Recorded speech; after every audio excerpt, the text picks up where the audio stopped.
Selamat datang kembali di channel Guru Bahasa. Hari ini pembahasan kita adalah mengenai ulasan karya kita. Nah, kalian pasti pernah mendengar teks ulasan. Apa sih itu teks ulasan?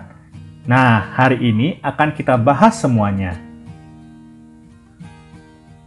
Pertama, kita akan mengenal mengenai ulasan dari segi pengertian dan juga ciri-cirinya. Nah, kita akan membahas pengertian teks ulasan. Ulasan bisa juga disebut resensi atau review. Ulasan merupakan penilaian kelebihan ataupun kekurangan terhadap suatu karya, baik fiksi, bisa berupa puisi, prosa, drama, lagu, film, dan sebagainya, dan non-fiksi seperti biografi dan autobiografi. Nah, berikut adalah contoh penilaian karya dari segi kelebihannya. Sensual itu adalah kata yang tepat untuk menggambarkan nyawa musik yang dibawa oleh band asal Malang ini. Band tersebut hadir kembali meramaikan kancah musik lokal. Alesta mengusung nuansa pencampuran musik pop, R&B dengan jazz dalam 12 lagu besutan Vivan Krista dan kawan-kawan ini. Ini adalah contoh penilaian dari segi album musik. Berikutnya, contoh penilaian kekurangan karya. Bagai kata pepatah, tiada gading yang tak retak. Sebuah karya sastra, apalagi hasil imajinasi penulis, pasti memiliki kekurangan. Dalam novel ini, ada beberapa bagian yang terkesan dipaksakan, serta plotnya tidak logis. Begitupun bahasa yang digunakan, banyak istilah gaul dan asing. Nah, ini adalah contoh penilaian dari sebuah novel.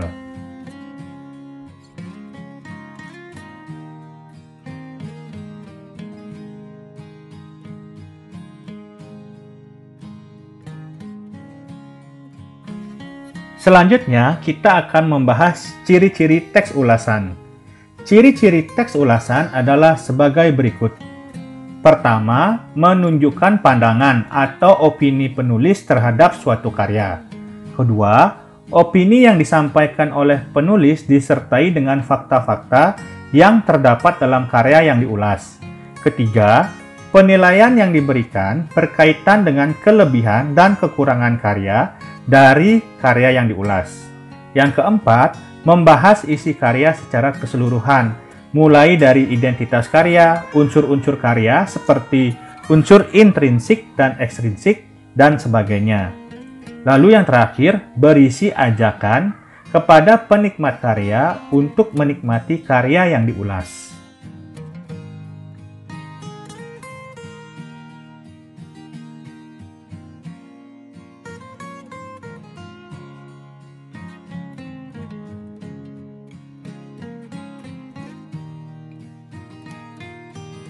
Nah, sekarang kita akan menyimpulkan isi dari teks ulasan dari segi unsur intrinsik dan dari segi unsur ekstrinsik. Yang pertama adalah unsur intrinsik. Unsur intrinsik adalah unsur pembentuk karya dari dalam. Dalam teks ulasan, suatu karya biasanya dinilai dari unsur-unsur intrinsik yang ada di dalam karya tersebut. Walaupun dalam penerapannya, tidak semua unsur-unsur intrinsik terdapat dalam suatu karya. Misalnya, dalam ulasan lagu dan buku non-fiksi. Unsur-unsur intrinsik yang terdapat dalam karya diantaranya, yang pertama ada tema. Tema merupakan ide pokok atau inti cerita. Yang kedua ada tokoh. Tokoh merupakan pemeran dalam cerita. Terdiri atas tokoh protagonis, tokoh baik, antagonis, tokoh jahat, tritagonis, tokoh penengah, dan figuran, tokoh pendukung atau pembantu. Yang ketiga ada penokohan. Penokohan merupakan sifat, karakter, atau watak yang dimiliki oleh tokoh. Yang keempat ada latar. Latar tempat yang menunjukkan tempat, latar waktu yang menunjukkan waktu, latar suasana yang menunjukkan suasana dalam cerita. Lalu yang kelima ada alur. Alur merupakan jalannya cerita, bisa berupa alur maju, menceritakan masa kini ke masa depan, alur mundur, menceritakan masa kini ke masa lalu atau flashback, atau alur campuran, gabungan dari alur maju dan alur mundur. Berikutnya ada sudut pandang. Sudut pandang merupakan gaya pengarang dalam bercerita. Bisa berupa sudut pandang orang pertama, menggunakan kata ganti aku atau saya, dan sudut pandang orang ketiga, menggunakan nama tokoh. Terakhir adalah amanat. Amanat merupakan pesan yang disampaikan oleh pengarang. Bisa berupa amanat tersurat yang tertulis langsung dalam sebuah karya, maupun amanat tersirat yang harus ditemukan sendiri oleh penikmat karya tersebut.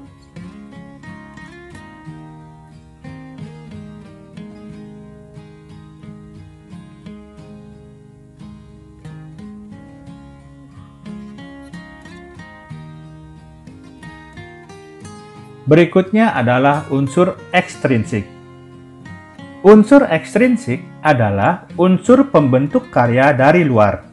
Dalam teks ulasan, suatu karya biasanya dinilai dari unsur-unsur ekstrinsik yang ada di luar karya tersebut.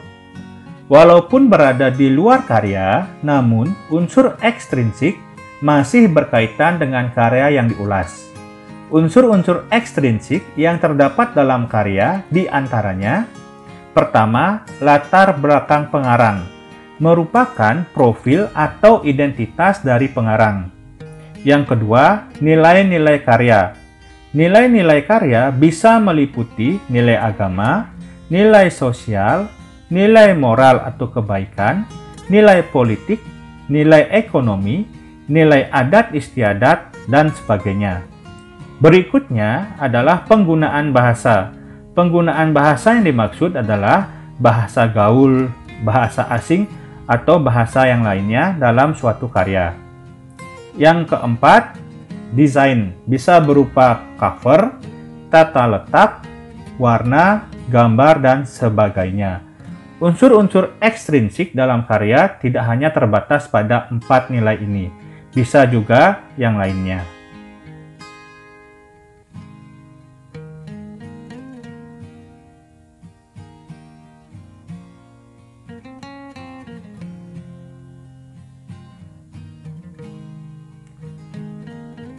Nah, berikutnya kita akan membahas mengenai struktur dan kebahasaan dari teks ulasan.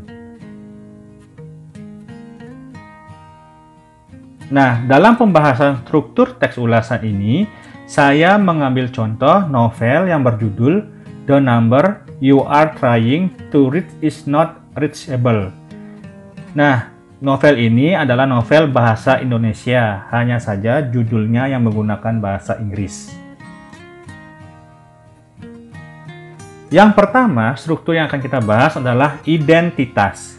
Identitas adalah bagian yang memuat keterangan mengenai karya yang diulas.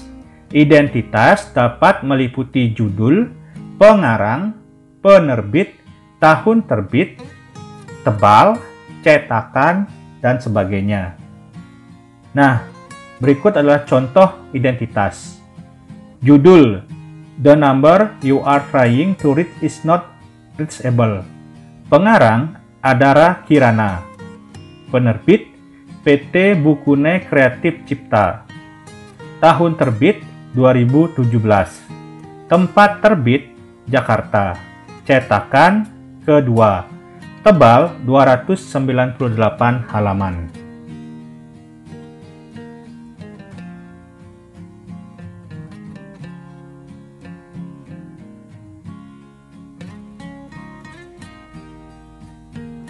Berikutnya adalah orientasi. Orientasi adalah bagian yang menjelaskan sekilas tentang karya, baik dari segi latar belakang pengarang maupun latar belakang karya. Misalnya penghargaan yang pernah diraih dan sebagainya. Dalam beberapa buku, terutama kumpulan cerpen misalnya, di sana tidak dicantumkan latar belakang pengarangnya.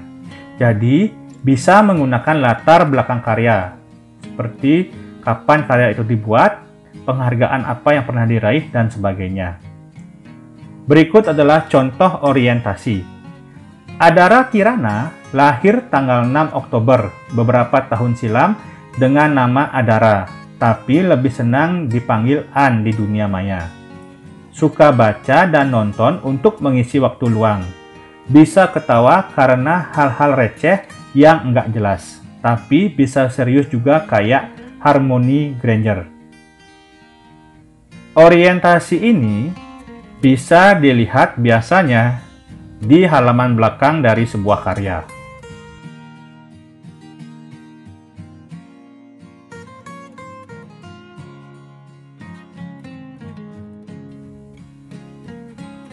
Selanjutnya adalah sinopsis. Sinopsis adalah bagian yang berisi gambaran sekilas tentang isi karya.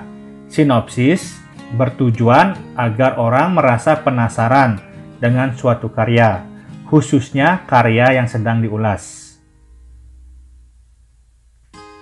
Berikut adalah contoh sinopsis. Novel The Number You Are Trying to Read Is Not Reachable berkisah tentang Aira, seorang gadis jenius yang bersekolah secara homeschooling. Ia mendapatkan tantangan ketika Kak Sahra, guru homeschoolingnya, memberitahu bahwa ada lomba cerdas cermat matematika berhadiah buku yang diincarnya, The 13 Books of Euclid Elements.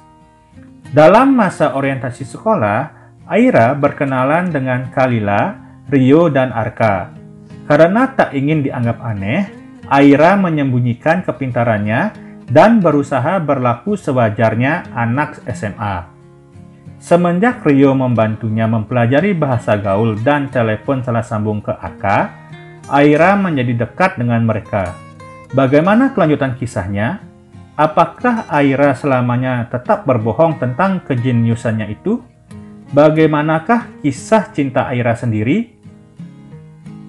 Nah, ini adalah contoh sinopsis.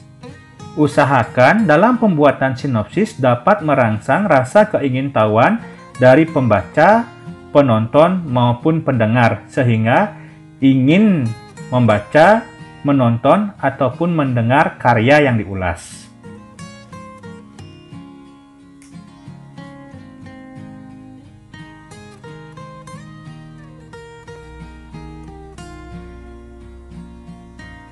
Berikutnya adalah analisis.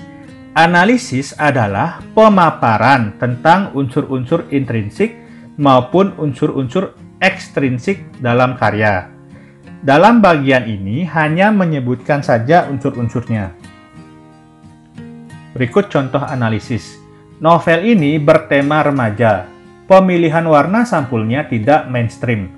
Dan gambar ilustrasi telepon juga lucu. Bagian dalam novel ini pun terlihat minimalis. Dari segi penokohan, karakter Aira benar-benar konsisten dari awal hingga akhir. Bagi kata pepatah, tiada gading yang tak retak. Sebuah karya, apalagi hasil imajinasi penulis, pasti memiliki kekurangan. Ada beberapa bagian yang terkesan dipaksakan, serta plotnya yang tidak logis. Begitupun bahasa yang digunakan, banyak istilah gaul dan asing.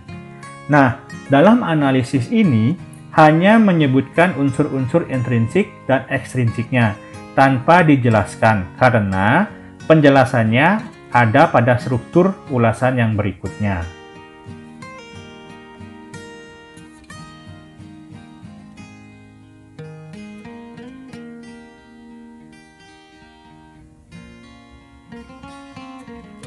Berikutnya adalah evaluasi. Evaluasi adalah pemaparan secara detail tentang unsur-unsur intrinsik maupun unsur-unsur ekstrinsik dalam karya yang dilihat dari kelebihan dan kekurangan karya tersebut. Nah, perbedaan evaluasi dan analisis adalah pada segi penjelasan. Apabila analisis hanya menyebutkan unsur-unsur intrinsik dan ekstrinsiknya, dalam evaluasilah dijelaskan mengenai unsur-unsur intrinsik dan unsur-unsur ekstrinsik tersebut dari segi kelebihan dan kekurangannya. Berikut adalah contoh evaluasi. Novel ini secara visual cukup menarik perhatian. Dari judulnya yang unik, pemilihan warna sampul yang tidak mainstream, dan gambar ilustrasi telepon yang lucu bisa membuat orang penasaran dengan sekali lihat. Bagian dalam novel pun terlihat minimalis. Dari segi penokohan, karakter Aira benar-benar konsisten dari awal hingga akhir. Menurut saya, bohong itu nggak pernah menghancurkan selama tetap jadi kebohongan. Yang menghancurkan adalah kalau kejujuran mulai tampak di sela-sela kebohongan. Halaman 146. Aira memang agak kaku, tetapi perlahan-lahan dia mulai membuka diri. Dia lebih bisa memahami orang lain dan tidak bertindak egois.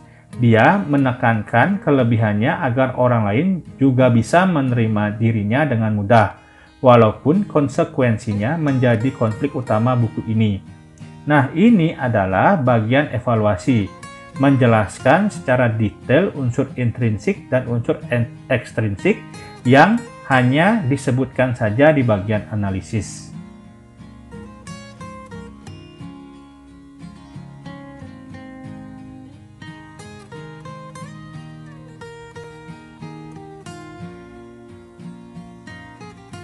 Berikutnya, kita akan berbicara mengenai kaidah kebahasaan teks ulasan. Yang pertama adalah konjungsi penerang. Konjungsi penerang adalah kata hubung yang berfungsi sebagai penjelas kata yang diikutinya. Contoh konjungsi penerang seperti kata bahwa, yakni, yaitu. Contoh, Hasan merasa bahwa semua itu terjadi karena perbuatan Anwar. Lalu contoh yang berikutnya, novel ini banyak memberikan pelajaran pada pembacanya, antara lain bahwa kita harus pandai bergaul dengan orang lain.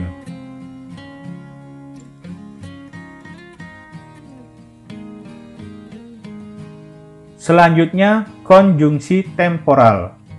Konjungsi temporal adalah kata hubung yang berfungsi sebagai penanda urutan waktu. Contohnya, sejak, semenjak, kemudian, akhirnya, saat, lalu. Contoh, dia menjadi jahat sejak kematian ibunya. Berikutnya, di awal, alur dalam novel ini begitu lambat. Kemudian, dari pertengahan mulai meninggi.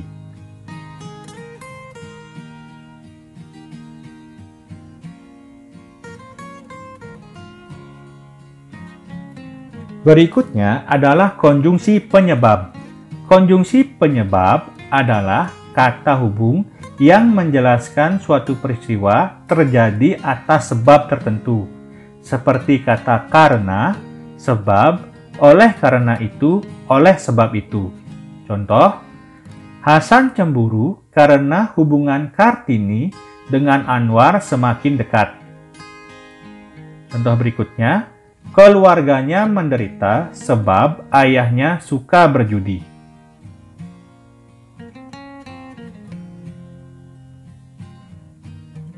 Berikutnya adalah pernyataan saran atau rekomendasi.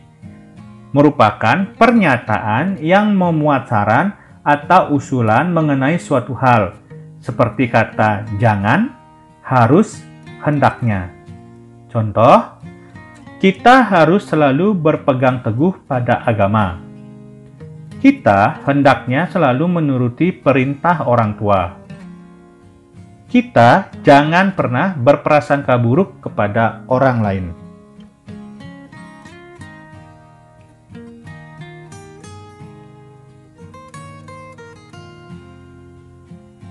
Nah, pembahasan selanjutnya adalah menyusun teks ulasan.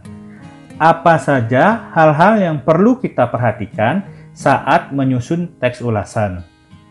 Yang pertama adalah mencatat identitas karya. Identitas karya seperti yang sudah dijelaskan tadi bisa berupa judul, pengarang, penerbit, tahun terbit, cetakan, tebal, dan sebagainya. Berikutnya adalah mencatat hal-hal menarik dari karya. Nah, mencatat hal-hal menarik dari karya ini bisa nanti dijadikan sebagai kutipan sebagai bukti kelebihan dan kekurangan dari karya tersebut. Berikutnya adalah menelaah kelebihan dan kekurangan isi karya, tentunya dari segi unsur intrinsik dan unsur ekstrinsiknya. Berikutnya adalah merumuskan kesimpulan karya. Dan yang terakhir, membuat saran-saran untuk pembaca. Saran-saran ini bisa ajakan untuk membaca, untuk mendengarkan, atau untuk menonton.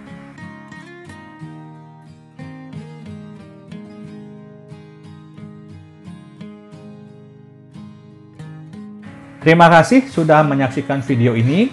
Jangan lupa like, komen, dan share agar video ini dapat bermanfaat.